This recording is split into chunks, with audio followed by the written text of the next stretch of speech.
Whether you thoroughly enjoyed Halo or absolutely hated it, you have to admit that the visual effects were pretty impressive, and this is how they did it. MPC was mainly focused on character-creature work. Some of the sequences they worked on were the Madrigal battle, the Lekgolo swarm attack, and the Eridanus battle. MPC was also responsible for every profit shot throughout the whole show. For the elites, they had to develop a range of unique skin colours and patterning types. They settled on a core of 5 base looks that could be altered to give variety if needed through hue shifts, stripe choices, and additions of scars, scorch marks, dirt and blood. The elites, jackals and grunts were represented on set by a variety of different stunt actors in mocap suits, and some others on stilts. This was mainly to give the actors something to interact with, and to get the approximate height, eye lines and framing correct. For the elite, they mainly used keyframe animation because even though the stunt actors on stilts did indeed wear mocap suits, their movement was too difficult and unstable to be able to get any usable actions for reference. Unfortunately, there isn't really a way to simulate a Lekgolo swarm on set. However, they did string soldiers up on wire rigs in order to get some relatable action involved. The swarms were procedurally driven and able to flow across surfaces and track toward targets, push through openings, and move around obstacles. Animators were able to use low-res proxy tentacles to block out the shape and timing that would later be flooded with the procedural worms. For hero and specifically directed movements, individual worms were keyframe animated. For the profit shots, they had full-scale thrones on a hydraulic base. They made puppet versions of the characters, and an operator from behind the throne controlled them. No animatronics were used on the faces because the heads were going to be replaced in post. They took their initial acting cue from the puppet versions in the plates and from facial witness cameras of the voice actors performing their lines. But then they gave the moves more purpose regarding the dialogue and eye lines in order to add depth to the overall character they were trying to create. The hardest thing about the Prophets was that they had these long monologues in an alien language that had to have a convincing facial performance that would hold up to close scrutiny in 4K. And it's not an easy task to make a CG character speak in a foreign language with visible sentiment and look truly conscious and believable.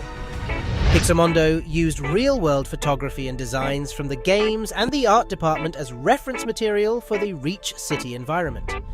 The impressive cityscape started with a pre-built CG scale model base for the buildings that they could adjust and augment as needed.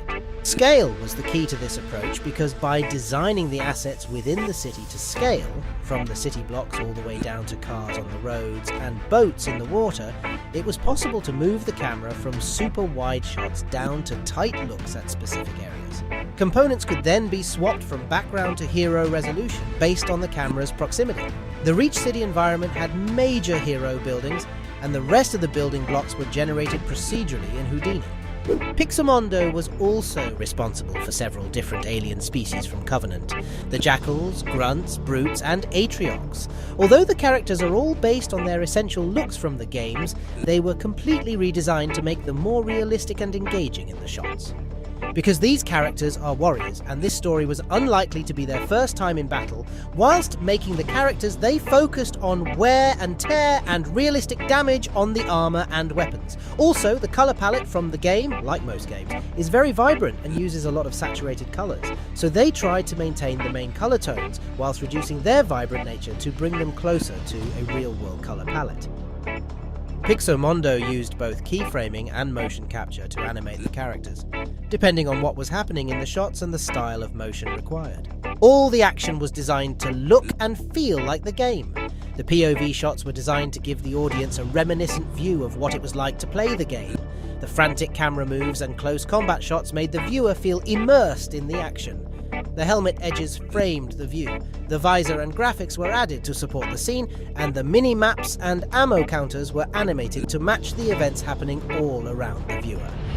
Cortana is played by Jen Taylor, the same actress that takes her role in the Halo video games. Her facial and body performances were created through motion capture, and they also made a library of supporting animation clips on top of the actress's facial and body motion captured from the set. She had a complex structure with more than 1,000 joints and roughly 800 blend shapes for the face. There were also a number of shots in which Cortana appears as a small figure on a desk or the dash control of the Condor gunship. For this, the actors had a miniature 3D printed Cortana model with them on set to look at during the shoot, and Jen's performance was shot separately. The facial capture was mainly done on location.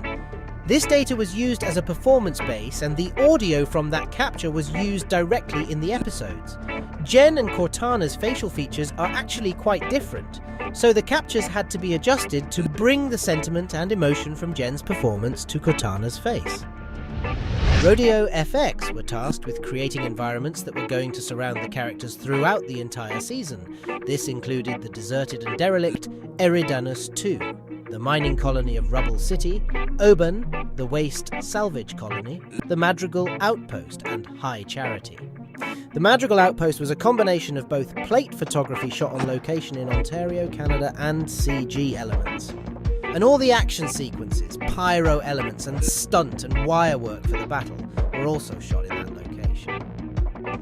The destruction of the sky pipe was done by using real practical explosions produced at the location. They then could match these to create a chain reaction rising up the pipe that they combined with sections of CG pipe that broke away and CG dust flying toward the camera. The worst thing about the entertainment industry is that no matter how good a production is, there will always be something to criticize.